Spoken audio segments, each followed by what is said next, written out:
하나님과의 일치, 데살로니가전서 3장 2절. 그리스도의 복음을 전하는 하나님의 일꾼. 거룩하게 된 이후에는 당신의 삶의 목표가 무엇인가를 말하는 것이 쉽지 않습니다. 그 이유는 하나님께서 성령에 의해 당신의 목적이 아닌 주님의 목적을 위해 당신을 취하셨기 때문입니다.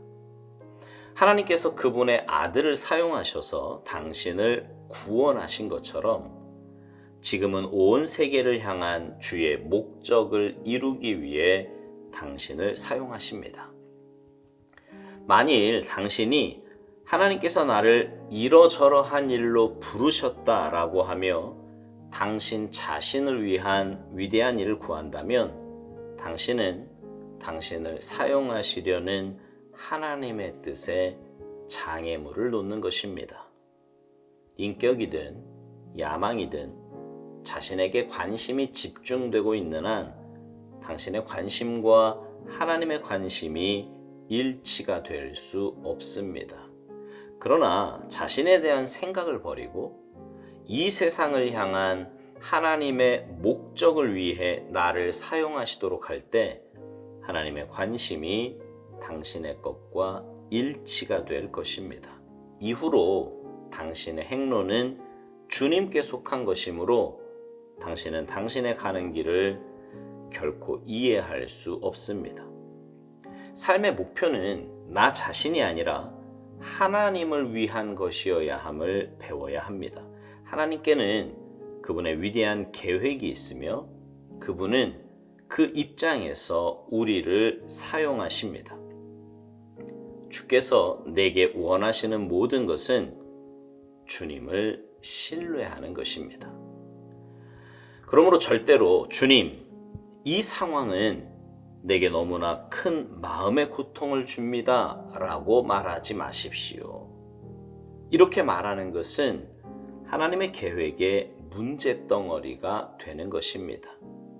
내가 원하는 것을 하나님께 아뢰기를 멈출 때 하나님께서는 더 이상 방해를 받지 않으시고 그분이 원하시는 바를 위해 나를 사로잡을 수 있습니다.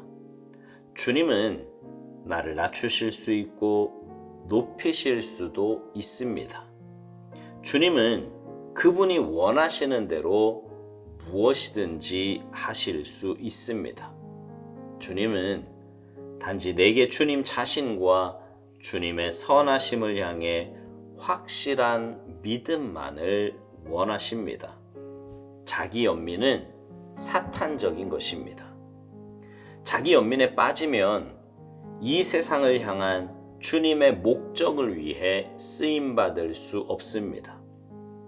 내가 이 세상 안에 또 다른 나의 세상을 구축한다면 하나님은 결코 그 세상에서 나를 나오게 하실 수 없을 것입니다. 그 이유는 나의 세상에서 나가면 위험에 빠질까 봐 두려워 떨기 때문입니다.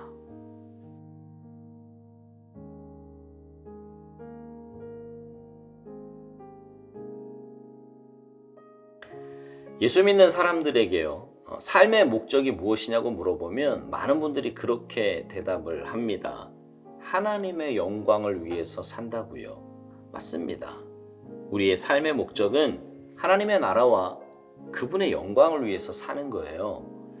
그러면 어떻게 사는 것이 하나님의 영광을 위해서 사는 것이냐고, 지금 삶은 그렇게 살고 있냐고 다시 물으면 그렇다고 대답하는 분들이 많지 않습니다. 말은 분명 하나님의 영광을 위해서 산다고 하는데 실제 삶에서는 하나님의 영광보다는 나를 위해서 살 때가 더 많기 때문이에요. 여러분은요? 여러분은 어떠세요? 하나님의 영광을 위해서 사세요?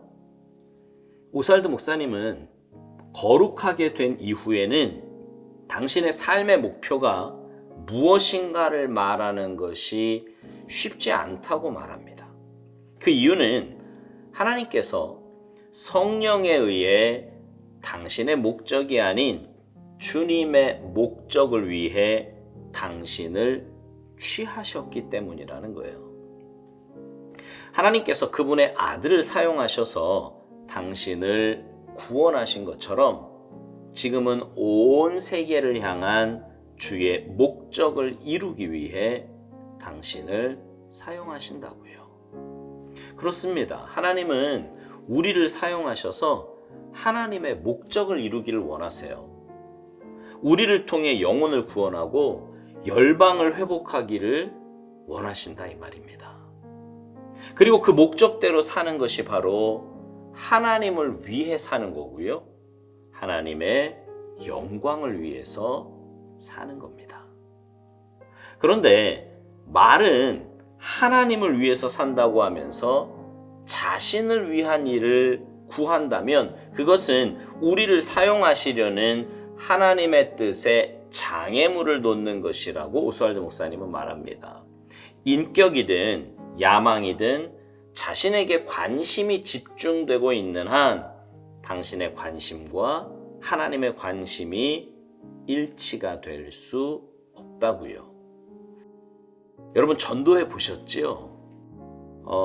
전도하려면 나는 정말 없는 존재처럼 되어야 하지 않습니까?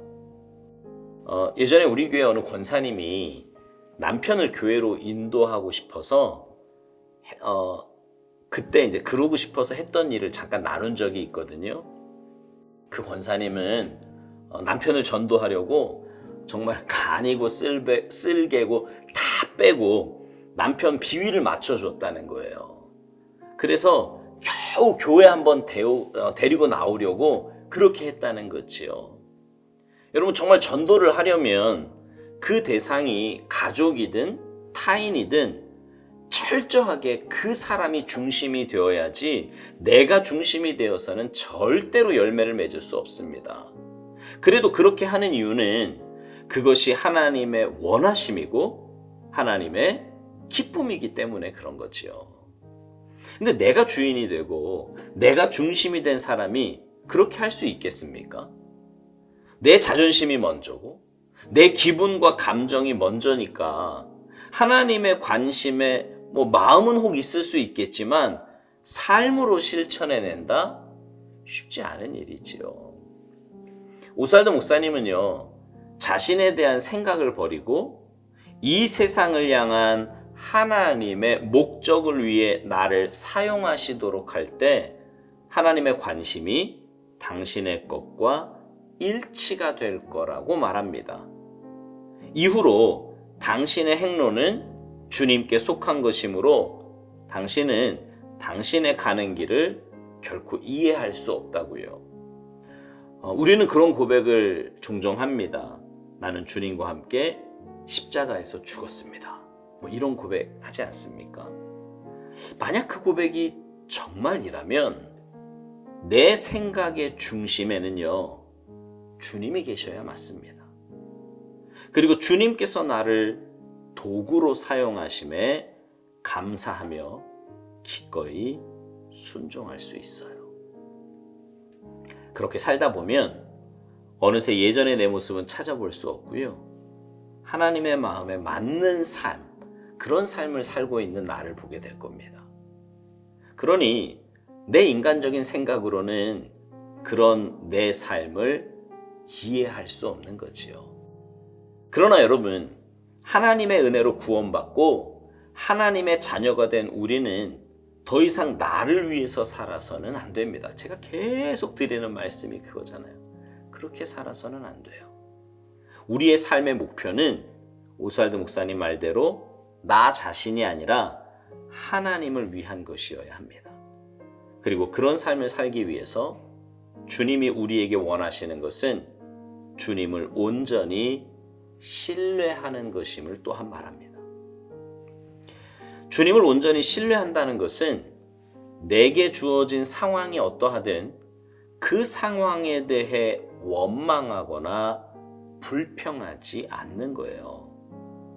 만약 그런 반응을 보인다면 그것은 하나님의 계획에 대한 도전이기 때문입니다. 우리가 가져야 할 삶의 태도에 대해 오스왈드 목사님이 이렇게 말합니다. 내가 원하는 것을 하나님께 아뢰기를 멈출 때 하나님께서는 더 이상 방해를 받지 않으시고 그분이 원하시는 바를 위해 나를 사로잡으실 수 있다고요. 그리고 주님은 단지 내게 주님 자신과 주님의 선하심을 향해 확실한 믿음만을 원하신다는 겁니다. 그러니까 우리는 어떤 형편과 처지 가운데 있더라도 주님을 신뢰하고 주님의 선하심에 대해서 의심하지 말아야 합니다. 지금 당장 내가 원하는 대로 상황이 흘러가지 않는다고 해서 주님의 선하심, 신실하심을 의심한다면 그건 전적으로 내 인생의 주인이 나이고 주님의 뜻과 상관없는 삶을 살고 있음을 보여주는 것이라고 할 수 있어요. 오스왈드 목사님은 그것을 자기 연민으로 표현을 하는데 자기 연민은 사탄적인 것이라고 말합니다. 자기 연민에 빠지면 이 세상을 향한 주님의 목적을 위해 쓰임받을 수 없다고요. 그리고 그렇게 자기 세상에 빠져 있는 사람은 그곳에 나오는 것을 위험에 처해지는 것으로 알고 두려워한다는 거예요. 사실은 자기 세상에 빠져 사는 것이 더 위험한 것인데 말이죠. 사랑하는 성도 여러분, 무엇이든 그 지어진 목적에 맞게 사용하는 게 제일 잘 사용하는 겁니다. 그거 아시죠? 우리는 하나님을 닮고 하나님의 목적을 위해 살도록 지음받았습니다. 그래서 나를 위해 살면 그 끝은 허망하고 복잡하지만 하나님을 위해 살면 거기에는 기쁨과 감사와 평안이 있는 거예요. 바라기는 여러분의 삶의 목적이 하나님의 목적과 같아져서 영혼을 구원하고 열방을 회복하는 데 귀하게 쓰임받는 복된 인생이 되기를 간절히 소망합니다. 그래서 여러분을 통해 여러분 주위에 있는 준비된 영혼들이 주님 앞으로 돌아오는 복된 역사가 있게 되기를 주님의 이름으로 축복합니다. 아멘.